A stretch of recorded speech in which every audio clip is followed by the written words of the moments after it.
안녕하세요. 문화캐스터 레몬입니다. 오늘 함께 볼 작품은 1938년에 발표된 채만식 작가의 소망입니다. 제가 처음으로 제목에 한자를 넣어봤어요. 우리가 일상적으로 접하는 단어인 소망과는 좀 다른 의미여서요. 그건 원래 희망이라든가 바라는 바를 의미하는데요. 여기에서는 늙어서 망령이 든 상태를 노망이라고 하죠. 그 의미를 그대로 젊은 사람에게 가져오면 됩니다. 젊어서 망령이 든 사람, 젊어서 미친 사람, 이런 의미예요. 소설 속 시간적 배경은 1930년대 후반이고요. 공간적인 배경은 서울의 북촌이라고 생각하시면 돼요. 안국동, 삼청동 이 일대죠. 이 작품은 채만식 작가의 다른 단편 소설 치숙과 비슷한 구조를 띠고 있는데요. 시대를 제대로 보지 못하는 무지한 서술자인 관찰자가 시대를 아파하고 정확히 꿰뚫어보고 뛰어난 인식 능력과 판단 능력을 가진 주인공을 미친 사람이라거나 혹은 바보로 취급하는 구조입니다. 자, 그럼 서술자부터 소개를 해볼게요. 서술자는 나예요. 주인공의 부인입니다. 지금 언니네 집에 놀러와 있어요. 최근에 고민거리가 있어서 언니에게 속 시원히 욕이라도 하려고 언니네에 놀러 온 거예요. 나는 마음이 뒤숭숭해서 밥도 제대로 넘어가질 않아요. 말복이라 더위가 한창인데도 더위 같은 건 문제도 되지 않을 것 같아요. 뭐에 비하면요? 내 남편과 관련된 문제에 비한다면요. 아유, 저녁이고 뭐고 하도 마음이 뒤숭숭해서 밥 생각도 없어. 정황상 대화체여서 서술자의 언니가 계속 말을 받아주는 것 같지만 거의 독백체처럼 처음부터 마지막까지 나의 말만 나옵니다.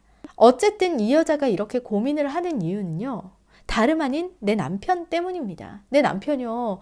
진짜 멋진 사람이거든요. 부모 유산을 넉넉하게 물려받은 건 아니지만 그 사람 능력 있고 똑똑한 사람이에요. 나도 그걸 보고 결혼했고요. 나도 그렇게 무식한 사람은 아닙니다. 마담 보바리를 읽을 정도로 똑똑한 사람이에요. 내 남편은 좀 예민하고 비판적인 사람이긴 해요. 보통 아내, 언니의 남편 되는 사람, 그러니까 이 두 사람 사이는 동서지간이죠. 형님한테 이런 소리 잘 안 할 것 같은데 내 남편은 형님더러 뭐라고 이야기를 하냐면요. 하등동물이라고 이야기를 해요. 왜냐하면 세상 돌아가는 꼴도 모르고 맛있는 음식에 편안한 집이나 좋아하고 병자 고름을 긁어서 돈이나 모은다고요. 네, 형부가 여기서는 의사로 나오거든요. 형부를 이렇게 무시하는데 나는 가만두겠어요? 나한테도 걸핏하면 하등동물이래요. 지난번에 친정에 가서 물놀이나 좀 하자고. 친정 근처가 해변이거든요. 친정 부모님께 아이들도 좀 보여주고 하자니까 그냥 가고 싶으면 태호랑 아들 이름이 태호거든요. 둘이 갔다 오라고 그러네요. 다 좋다 이거예요. 사람의 가치관은 다양하니까요. 어떤 사람은 즐기면서 살고 싶고 어떤 사람은 생각이 많기도 하고요. 그런데 작년 초가을에는 번듯하게 다니던 신문사도 그만두었고요. 그것도 그쪽 편집국장이 다시 나오라고 하는데도 안 나가요. 1년 동안은 뭘 하냐면요. 건넌방에 처박혀서 출입도 안 하고요. 기껏 출입할 때에는 화동에 사는 서씨라는 친구나 찾아가고 하는 일이라곤 책 읽기, 신문 잡지 뒤지기, 드러눕기, 그리고 입 딱 다물고 아무 이야기도 안 하기. 그러다가 조금만 짜증이라도 나면 날 몰아세우기나 하고요. 그러니까 내가 살맛이 나겠어요. 어떤 때는 땀을 흥건하게 흘리면서 바닥에 누워있길래 내가 걸레를 가져와서 닦았더니 대뜸 나를 몰아세워요. 자기는 지금 더위가 자기를 들들 볶으니까 자신만의 싸움을 하고 있는 거래요. 혼자만의 싸움을. 그런데 오늘 오후에는 내가 진짜 이건 아닌 것 같은 그런 경험을 했어요. 글쎄 이 더위에 겨울 양복을 꺼내 입은 거예요. 그냥 가슴이 덜컥 내려앉고요. 어쩔 줄을 모르겠더라고요. 내가 팔, 다리 하면 입술이 사시나무 떨리듯이 떨리고 정신이 아찔하더라고요.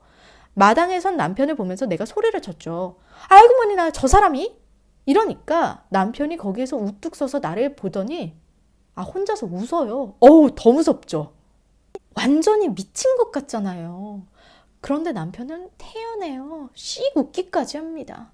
왜 그래? 여름에 동복을 좀 입었기로 써니? 왜 죽는 신용이야?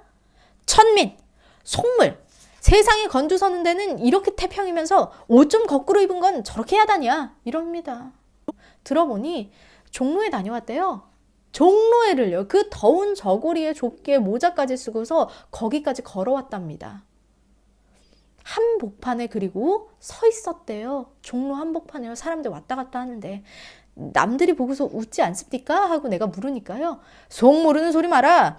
이걸 떡 입고 이걸 쭉 눌러 쓰고 저 이글이글한 불볕에 어때? 온갖 인간들이 더위에 항복하는 백기를 드는 대신에 종로 한복판에 가서 당당하게 겨울옷을 입고서 척 버티고 섰는 맛이라니 그게 얼마나 통쾌했는데 그까지 속충들이 뭘 알아서 그 친구 통쾌하다 이 소리 치는 사람은 한 명도 없고 모두 피슥피슥 웃기 아니면 넉나간 놈처럼 멍하니 입을 벌리고는 쳐다보고 서 있지 이러면서 기쁘게 대답을 하더라고요. 당연히 그렇게 쳐다보죠. 당연히 비웃죠.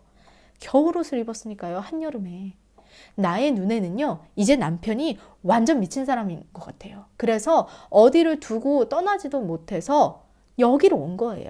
형부가 의사니까 아는 신경정신과 전문의를 소개를 받아서 진찰을 받자고 하면 또 안 갈 거 뻔하니까 대충 둘러대고 놀러 온 것처럼 한번 집에 초대를 해서 내 남편 진찰을 봐달라고 하려고요. 마침 왕진을 나갔던 형부가 들어오면서 이 소설은 끝이 납니다. 진실과 착각에 대해서 이야기해 볼게요. 이건 자주 적용되는 공식인데요. 우리가 아는 진실은 대체로 아주 불편하고 힘들어요. 그리고 복잡하죠. 착각이란 건 편하고 기분이 좋으면서 달콤하죠. 그런데 문학이라는 건 늘 이런 착각을 한꺼풀 덜어내고 좀 껄끄럽지만 진실에 한 발짝 다가가는 거예요. 어쩌면 이렇게 얘기하실 수도 있어요. 진실 알면 뭐 해?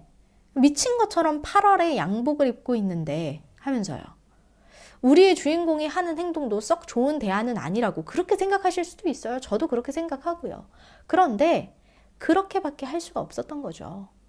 그렇게라도 할 수밖에 없었다고 해야 맞을까요? 아니요, 그거라도 하지 않으면 안 됐던 거예요. 자, 채만식 작가의 소망 여기까지였고요. 재미있게 들으신 분들은 좋아요와 구독 눌러주시고요. 지금까지 문학캐스터 레몬이었습니다.